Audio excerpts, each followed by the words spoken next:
श्रोता प्रेमियों, मैं राम सागर शास्त्री आप लोगों के समक्ष रखने जा रहा हूं एक प्रसंग, कृष्ण का परम धाम गमन।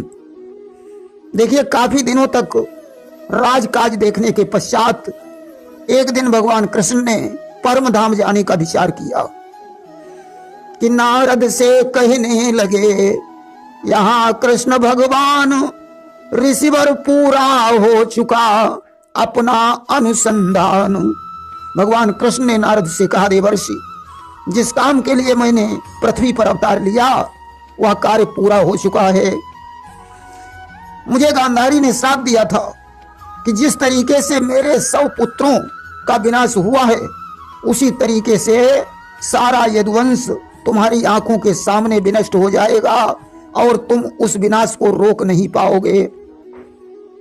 आज उस श्राप को पूरा करने का समय आ गया है। पांडव गण भी चलने वाले हैं और मेरे भी चलने का समय है, परंतु यह सोच रहा हूं कि यदुवंश को कैसे ले जाया जाए। नारद ने कहा, प्रभु ऐसा करो, यदुवंशियों को किसी ब्राह्मण के द्वारा श्राप दिलवा दो। भगवान की बात समझ में आ गई। प्रभु ने अपनी लीला की रचना कर दी। चौमास का महीना आ गया, आकाश में बादल मंडराने लगे और इधर यदुवंशियों के काल बनकर दुर्वासा ऋषि द्वारिका धाम में पहुंचे कि दुर्वासा मंडल सहित गए द्वारिका धाम, नगर निकट करने लगे सारे ऋषि विश्राम। दुर्वासा के साथ अन्य बहुत से महात्मा हैं, सभी नगर के निकट ठहर गए। यदुवंशी लोग वहां रोज आते जाते थे। आज उन्होंने दुर्वासा ऋषि को ध्यानावस्था में देखा। उनमें से एक यदुवंशी बोला, मालूम होता है यह कोई ढोंगी महात्मा है जो हम लोगों को देखकर आंख बंद कर तपस्या का ढोंग कर रहा है। दूसरा यदुवंशी बोला, कोई बात नहीं, परीक्षा लेकर देखते हैं।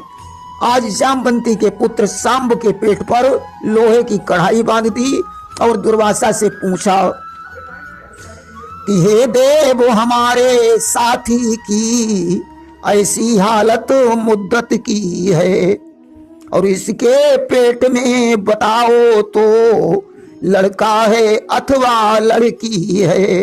मुनिवर, मेरे साथी के गर्भ से लड़का होगा या लड़की? और लोक वेद विदित इतिहासा, जानत सब क्रोधी दुर्वासा। सारा संसार जानता है दुर्वासा बड़े क्रोधी हैं। आज क्रोध आ गया। दुर्वासा बोल उठे, अरे मूर्खों, एक महात्मा के साथ हंसी कर रहे हो। इसके पेट से न पुत्र पैदा होगा न पुत्री, एक मूसल पैदा होगा जो तुम्हारा विनाश कर देगा। कि न पुत्रो ना पिबा पुत्री मूसलम कुलनाशकम। ज्यों ही वो कढ़ाई खोली, एक लोहे का मूसल निकला। अब तो यदुवंशी चिंतित हो गए, क्या करना चाहिए। कुछ यदुवंशियों ने कहा कि जिस वस्तु में श्राप निहित है उसका ही नाम मिटा डालो।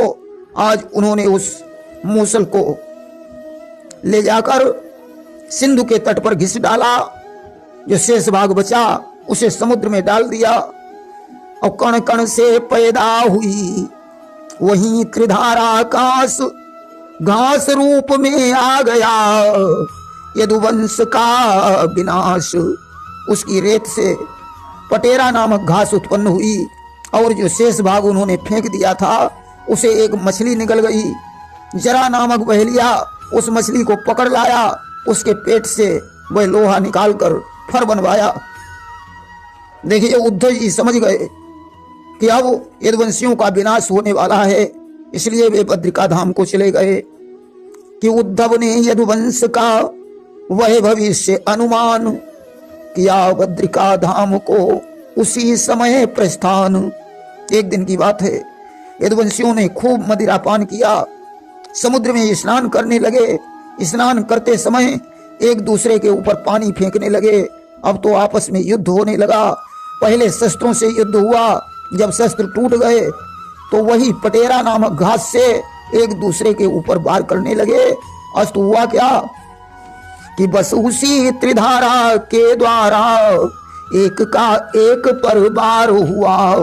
देखते देखते घड़ियों में यदुवंश वहीं संहार हुआ। इस प्रकार उस त्रिधाराकाश के द्वारा 56 करोड़ यदुवंशियों का विनाश हो गया। अब कृष्ण ने बलराम से कहा, भैया भूमि भार का हरण हो चुका है, अब वैकुंठ चलना चाहिए। बलराम ने अपने सब वस्त्र उतार दिए और समुद्र के किनारे बैठकर योगाभ्यास करके अंतर्ध्यान हो गए। तब भगवान कृष्ण चतुर्भुज रूप धारण कर बाएं पैर पर दाहिना पैर रखकर पीछे को झुके हुए समुद्र के किनारे एक पीपल वृक्ष की खोह में जाकर बैठ गए। उसी समय जरा नामक बहेलिया, जो पूर्व जन्म में बाल वानर था, उसने भगवान का पद्म चमकते हुए हिरण को समझकर बाण चला दिया। जब शिकार को उठाने गया तो भगवान के पैर में घाव देखकर कांपता हुआ क्षमा मांगने लगा।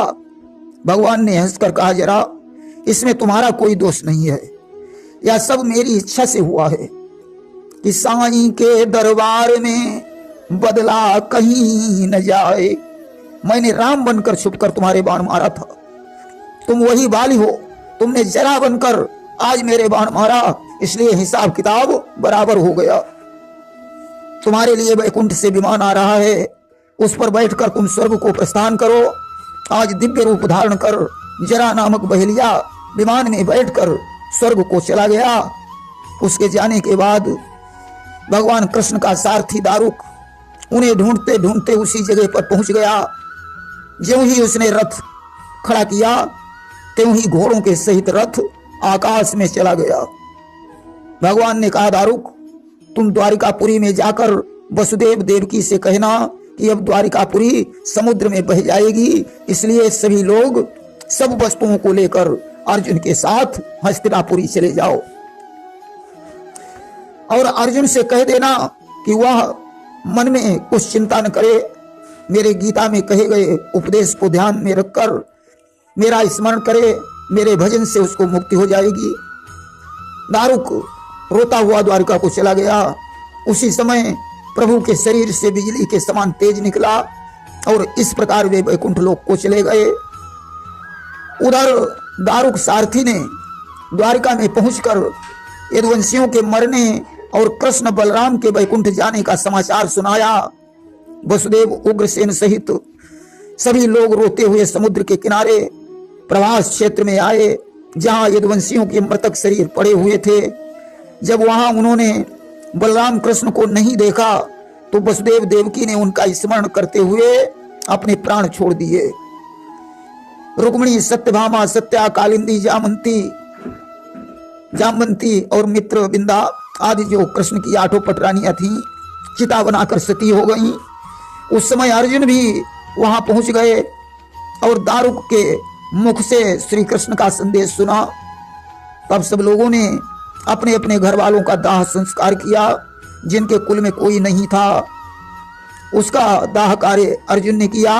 काफी रात में अर्जुन अनिरुद्ध के पुत्र वज्रनाभ को तथा जो बचे थे एवं गोपियों को लेकर हस्तिनापुर चले।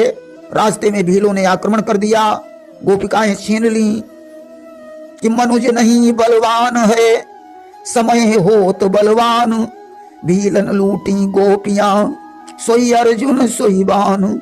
अर्जुन की शक्ति बेकार हो गई और इधर अर्जुन के चले जाने पर द्वारकापुरी समुद्र में डूब गई। अब हस्तिनापुर का राज्य परीक्षित को तथा मथुरा का राज्य वज्रनाभ को देकर 5 पांडव हिमालय पर गलने के लिए चले गए। देखिए इसके आगे का प्रसंग आप लोग श्रवण करेंगे। पांडवों का स्वर्गारोहण नामक कथा में। प्रेम से बोलिए वृंदावन बिहारी लाल की जय।